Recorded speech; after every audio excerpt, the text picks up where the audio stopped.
The French Alps, June 12, 1944. Dawn broke cold and clear over the Col Diable Paras, a treacherous defile snaking through the peaks. A German military convoy, designated Supply Column 714, navigated the narrow track, its objective to deliver vital ordnance to the Wehrmacht's Atlantic Wall fortifications. 12 vehicles, including 6 Opel Blitz trucks laden with 88mm anti-tank ammunition, traversed the precarious route. Without warning, the mountain itself seemed to erupt. Not a distant artillery barrage, nor the telltale crack of a sniper's rifle. A terrifying, guttural roar echoed through the peaks. Corporal Klaus Richter, driving the 3rd Opel Blitz, witnessed the 2nd truck simply vanish.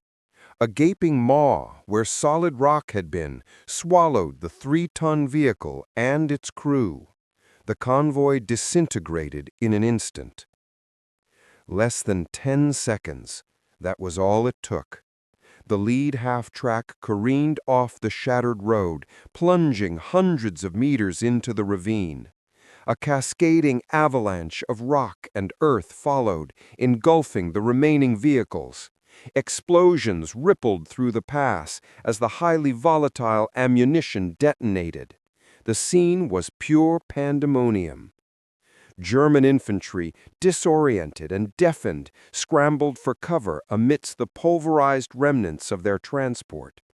There was no enemy fire, no identifiable partisan ambush, just absolute, inexplicable destruction. Major Erich Bauer, commanding officer of Supply Column 714, could only stare. "What in God's name was that?" he demanded, his voice lost to the echoes of collapsing rock and burning fuel. The aftermath was a tableau of twisted metal and smoldering debris. 9 vehicles, including 2 Flak 36 anti-aircraft guns mounted on 8-ton half-tracks, lay mangled. Amidst the chaos, German medical personnel attended the wounded. One Obergefreiter, Klaus Richter, was found pinned beneath a supply truck, his uniform badly scorched. As medic Heinrich Schmidt knelt, Richter's eyes briefly opened. It was a rope," he whispered, his voice a barely audible rasp. He died moments later. His final utterance left an inexplicable puzzle.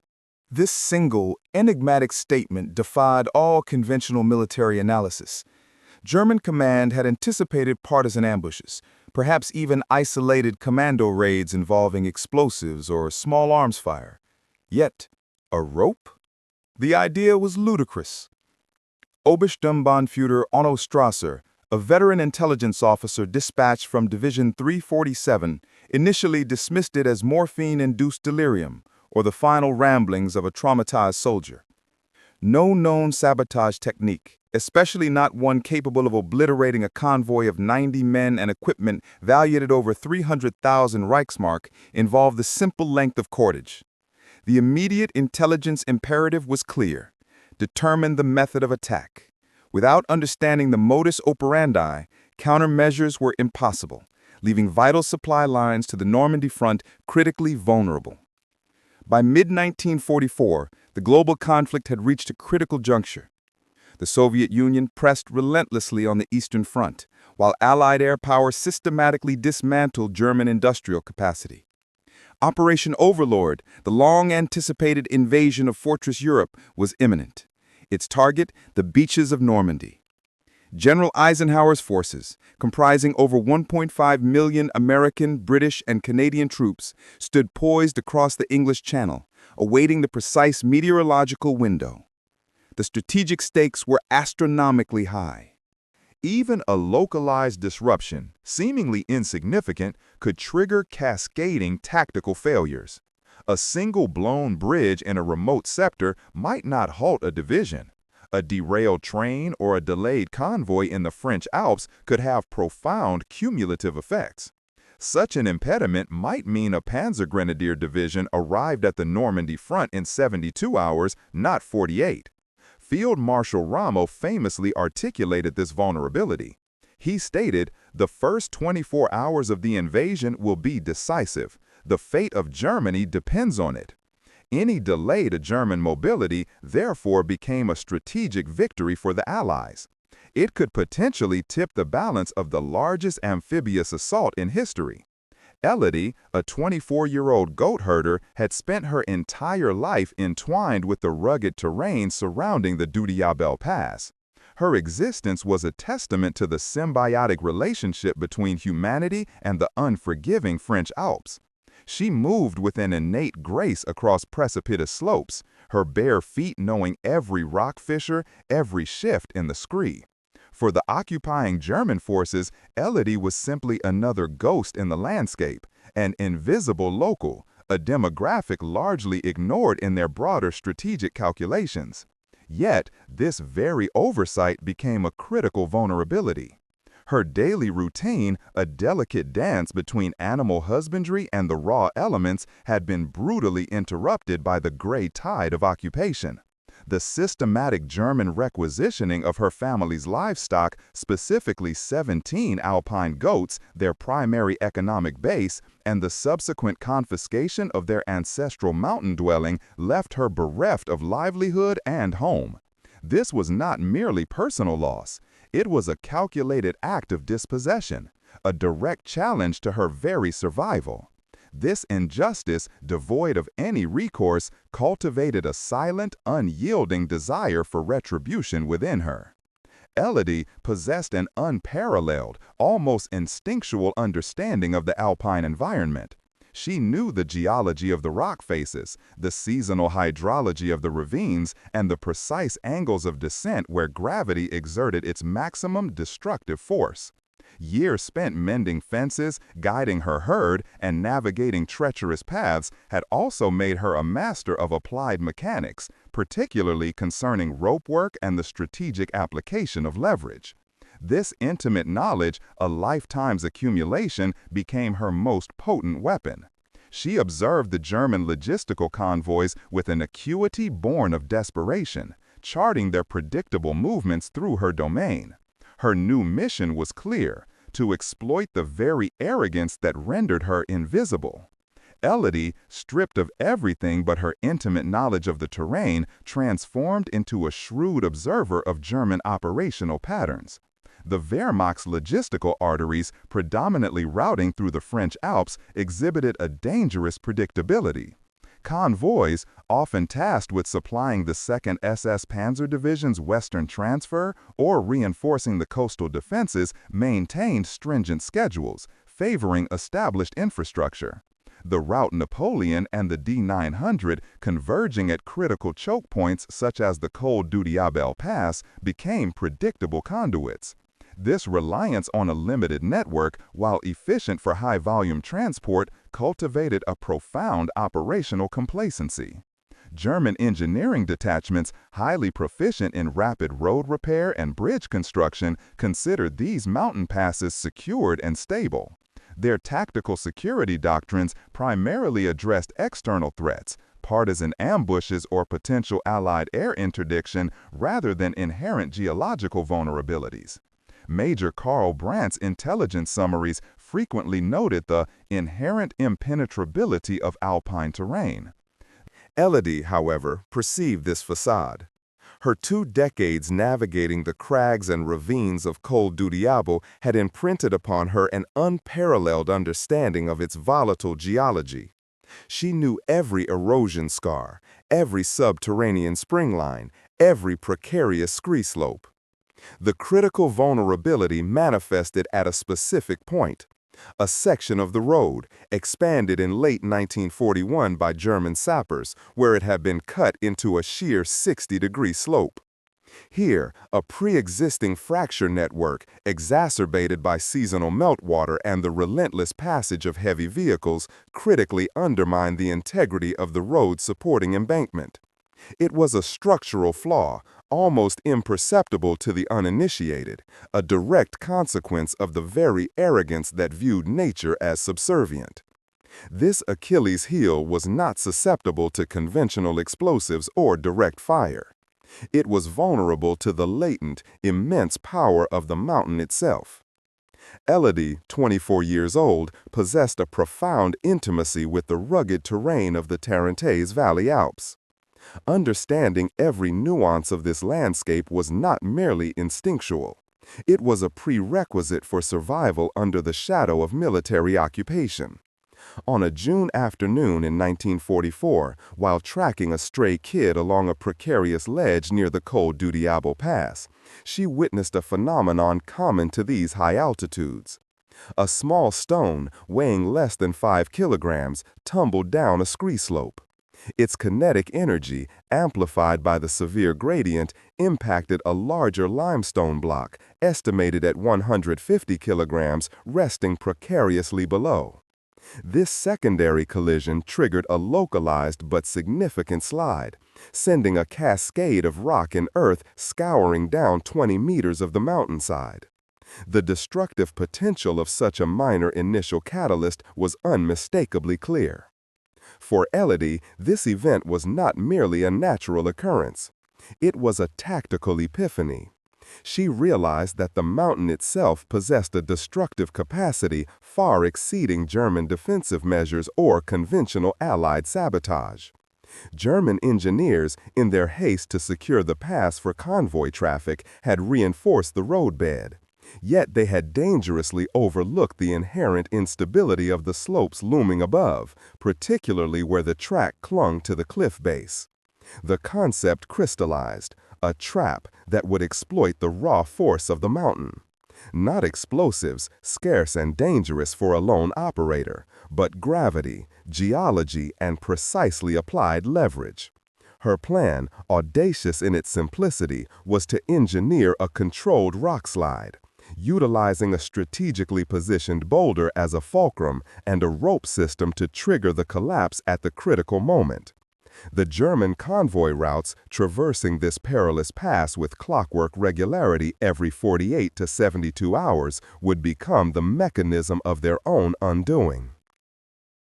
Elodie's strategic assessment of the Du Diable Pass quickly transitioned from observation to operational planning.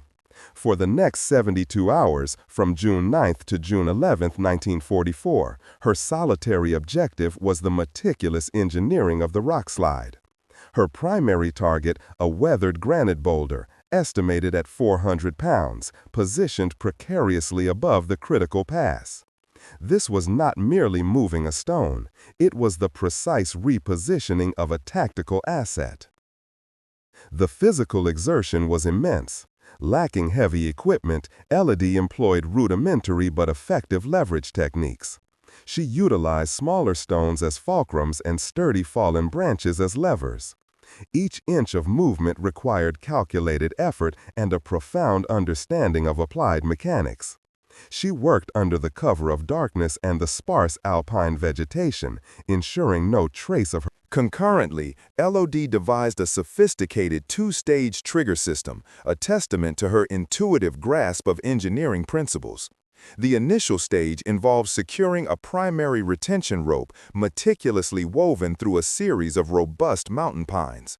This rope provided the critical countertension, preventing premature dislodgement of the 400-pound mass.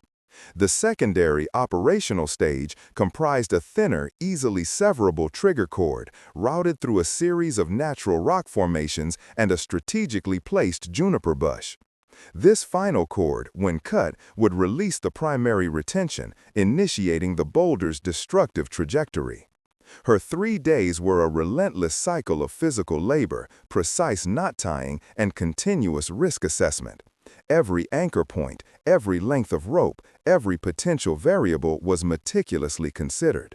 This was not improvisation, it was calculated subversion.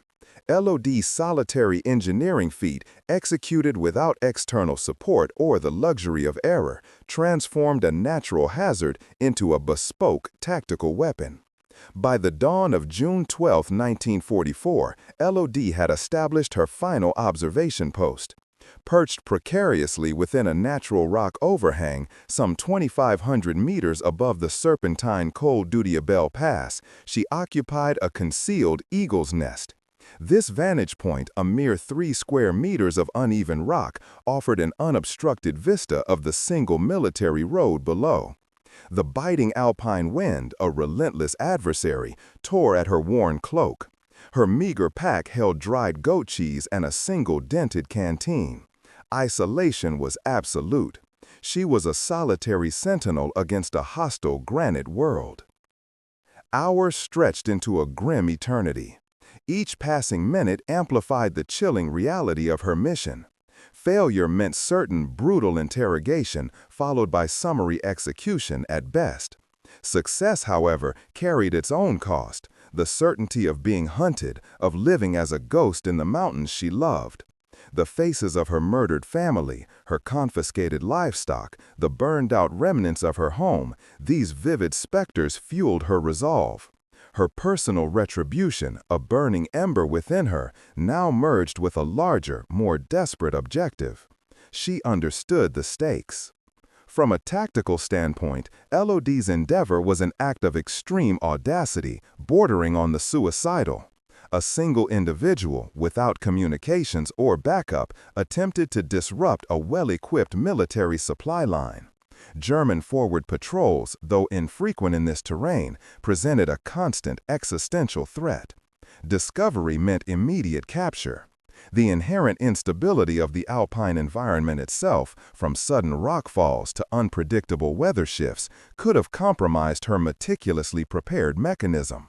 Furthermore, the sheer scale of the German war machine meant even a successful localized strike might be absorbed with minimal strategic impact. The odds were astronomical. This was the ultimate David versus Goliath scenario. At precisely 06:15 on June 12, 1944, the lead elements of a Wehrmacht logistical column entered the Col du Diable Pass. From her concealed eagle's nest 70 meters above the road, Elodie observed the convoy's approach. This formation comprised 6 Opel Blitz trucks, primarily carrying 8.8-centimeter flak rounds. 2 Cuba wagons provided escort and command, forming a vital resupply train for German defensive positions in Normandy. Her focus remained absolute. As the lead Opel Blitz, bearing the markings of the 2nd SS Panzer Division's logistical echelon, cleared the designated impact zone, Elodie initiated the sequence.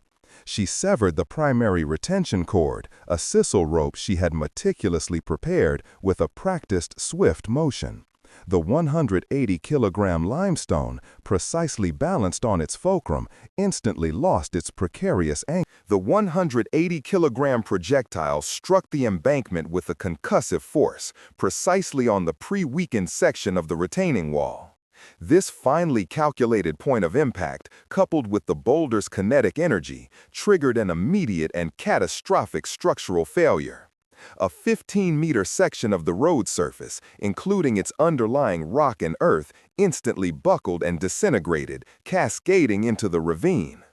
A second Opel Blitz, a troop carrier with an auxiliary trailer, following only 30 meters behind the lead vehicle, had no time for evasive maneuvers.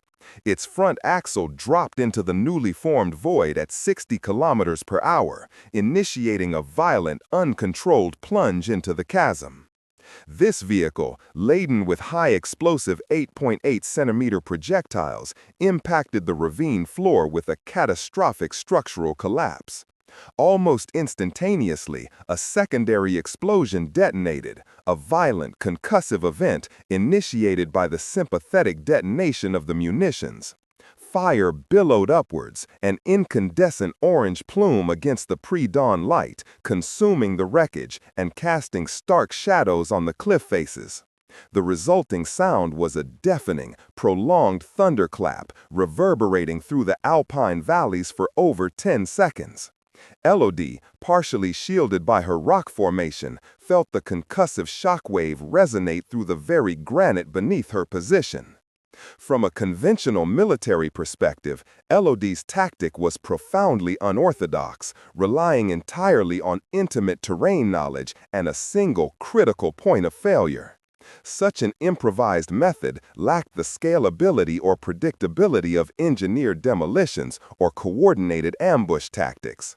A slight miscalculation in timing, an earlier convoy, or a marginally more robust embankment would have rendered the entire elaborate scheme ineffective, potentially exposing her without achieving any strategic objective. This reliance on a highly specific, low-probability confluence of factors underscored the desperation, yet also the brilliance of her solitary endeavor. The concussive wave slammed into Elodie, a physical blow that momentarily stole her breath. Dust and debris rained down as the earth shuddered beneath her, dislodging small rocks and loose soil from her precarious perch. Her ears rang violently, a piercing cacophony that drowned out the distant roars of the secondary detonations and the screams from the ravine below. A searing pain shot through her left hand, a deep rope burn from the sudden immense friction of the trigger line, now raw and blistering. Movement was essential. She scrambled away from the crumbling precipice, the sharp edges of the granite tearing at her worn clothing. The acrid smell of burning fuel and cordite mixed with the stench of pulverized rock filled her nostrils, a visceral testament to the destruction she had just wrought. Below, the scene was one of absolute devastation, a twisted tableau of steel and shattered earth, where the Opel Blitz trucks, once symbols of German logistical power, lay as mangled husks. The visceral terror of what she had unleashed, a maelstrom of fire and death, settled upon her with chilling finality. While tactically successful, Elodie's operational framework possessed significant inherent vulnerabilities. Her isolated position, 70 meters above the target, offered no immediate egress or defensive capability should the German response have been quicker or more organized. Furthermore, the reliance on a single manually triggered mechanism presented a critical point of failure. Any malfunction or premature detection would have rendered the endeavor futile, exposing her to capture and severe reprisal.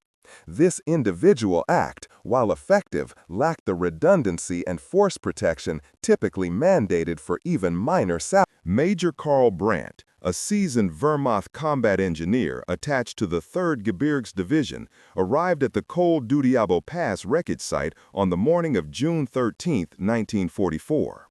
The scene was one of catastrophic disarray. 8 vehicles from a critical logistics convoy, including 3 Opel Blitz trucks laden with 88mm ammunition, lay scattered or incinerated across 70 meters of the ravine floor. Brandt, a man whose analytical mind had rebuilt bridges under fire and designed fortifications across the Eastern Front, was immediately confronted by a puzzle that defied conventional military explanation. His initial assessment was methodical. Brandt's teams meticulously sifted through the debris, searching for cratering typical of high-explosive ordnance or the distinct fragments of artillery shells. They found none. There were no spent casings from anti-tank rifles, no evidence of small arms fire indicative of a partisan ambush, nor any telltale signs of a sapper-placed demolition charge, such as residue from TNT or RDX. The roadbed itself, while severely damaged where the revetment had failed, showed no blast signature. "This is not a bomb attack," Brandt stated flatly to his adjutant, Hauptmann Klaus Richter, after inspecting the primary collapse point for over 3 hours. The engineer's brow furrowed as his gaze traced the almost surgical break in the stone and earth embankment protecting the narrow mountain road. It suggested a structural failure, yet the revetment, constructed by his own corps just months prior, was designed to withstand significant lateral impact. The damage pattern suggested a precise, localized force, not a widespread explosive blast. Vehicles appear to have been forced downwards and outwards over the precipice rather than blasted upwards or apart. Brandt's growing suspicion centered on an impossibly sophisticated non-explosive trap, a concept alien to the established doctrines of modern warfare. This primitive yet effective method challenged every engineering and tactical assumption he held, igniting a quiet, intellectual obsession. Despite Brandt's scientific rigor, the broader Wehrmacht command demanded a swift, clear explanation, preferably one involving partisan activity or Allied special forces. General-Major Walter Stettner, commanding the 3rd Gebirgsdivision, stressed the political and logistical urgency. "We need a definitive report, Major, not philosophical musings on gravity. Our ammunition convoys for Normandy are already delayed." This pressure to conform to familiar narratives often stifled deeper, more unconventional inquiries. Yet Brandt persisted, meticulously documenting every anomalous detail that pointed away from the obvious and towards the utterly improbable. The dust had barely settled from the June 12th incident. Major Karl Brandt, driven by an engineer's relentless pursuit of empirical data, located Elodie near the remnants of her mountain dwelling. His methodical inspection of the wreckage offered no conclusive evidence of military-grade explosives or partisan ambush. This left a void that defied conventional Wehrmacht intelligence assessments. He approached the 24-year-old woman, her gaze steady despite the recent destruction that had consumed her home and livelihood. Brandt's analytical eyes, trained to spot mechanical stress and material fatigue, immediately fixated on the raw, chafed skin across Elodie's palms. These were not the superficial abrasions of a fall. They displayed a distinct pattern, deep and linear, consistent with prolonged, intense friction from heavy cordage. He had seen similar marks on pioneers handling winches or sappers deploying demolition charges. "Your hands, Fräulein," he stated, his voice devoid of accusation, but sharp with observation. Elodie, acutely aware of the major scrutiny, offered a practiced, almost rehearsed response. She attributed the abrasions to a recent struggle with a stubborn goat, its desperate plunge down a rock face requiring all her strength to prevent its loss. Her eyes, however, subtly betrayed the casualness of her explanation. This simple narrative, designed to blend seamlessly with her identity as a solitary Highlander, was a... Despite the compelling physical evidence on her hands, Brandt's internal biases and the immense pressure from the Oberkommando der Wehrmacht, OKW, for a swift, conventional resolution clouded his judgment. The notion that a single, unarmed civilian, a simple goat herder, could orchestrate such a devastating act of sabotage seemed preposterous to his trained military mind. This act had neutralized an entire convoy and inflicted significant logistical disruption. His doctrine dictated organized opposition, not individual ingenuity. The sheer scale of the 400-pound rock's deployment and the subsequent chain reaction suggested a level of sophisticated planning he attributed only to established enemy forces or organized resistance cells. This professional arrogance, coupled with the urgent need to close the operational inquiry and prevent further delays in critical supply shipments bound for the Normandy front, compelled Brandt to dismiss the unlikely truth. He simply could not accept it. He could not, and perhaps would not, file a report detailing a goat herder with rope burns as the perpetrator of a major logistical incident. Such a finding would invite ridicule from Berlin and undermine his credibility within the Wehrmacht's engineering corps. Elodie, sensing her reprieve, melted back into the unforgiving embrace of the Alpine landscape, disappearing as silently as she had lived within its shadows. Elodie's solitary act, initially dismissed as an isolated incident, rippled far beyond the desolate Alpine pass. The destruction of that crucial convoy, specifically targeting a key supply column for the 2nd SS Panzer Division, initiated a severe, weeks-long disruption in the vital flow of artillery shells and anti-tank ammunition. The loss of 27 vehicles and their specialized cargo, including thousands of 7.5-centimeter rounds, forced a logistical scramble across an already strained German supply network, pushing back estimated delivery dates by nearly 3 weeks.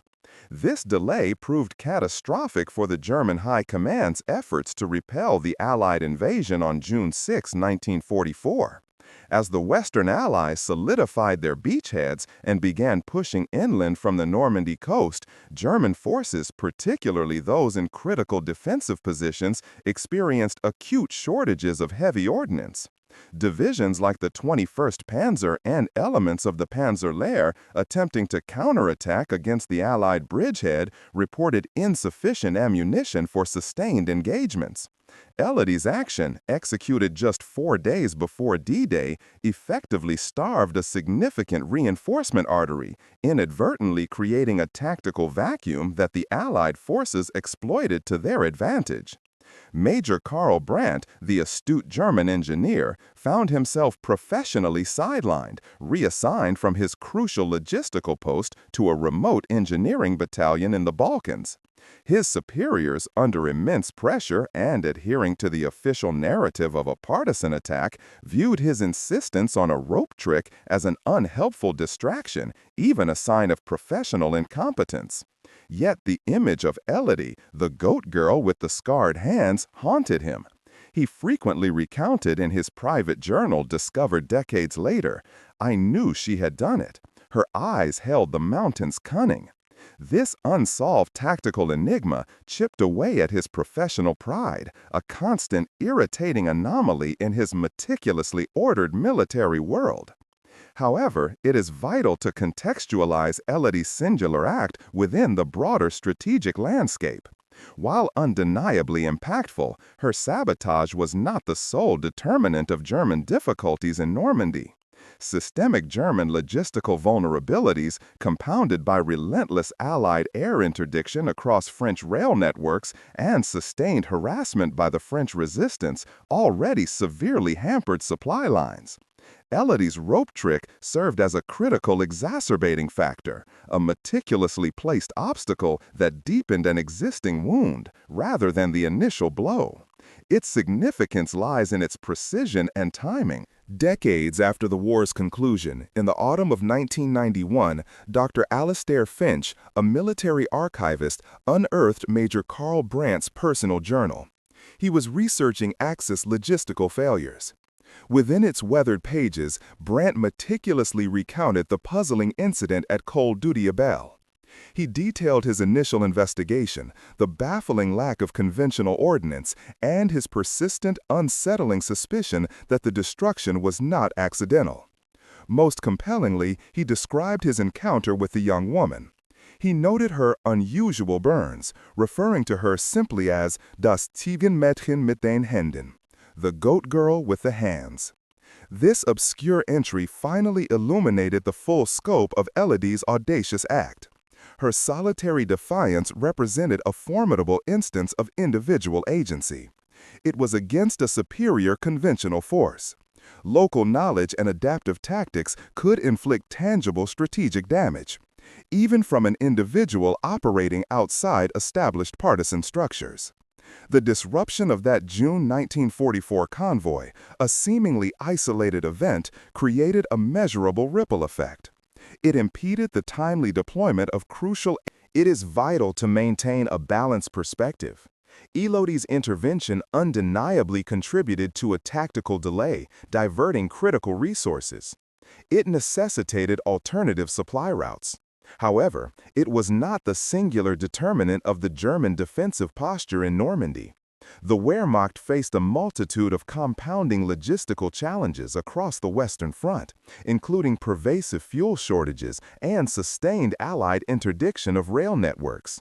Her rope trick amplified these existing vulnerabilities, acting as one component in a complex matrix of operational friction.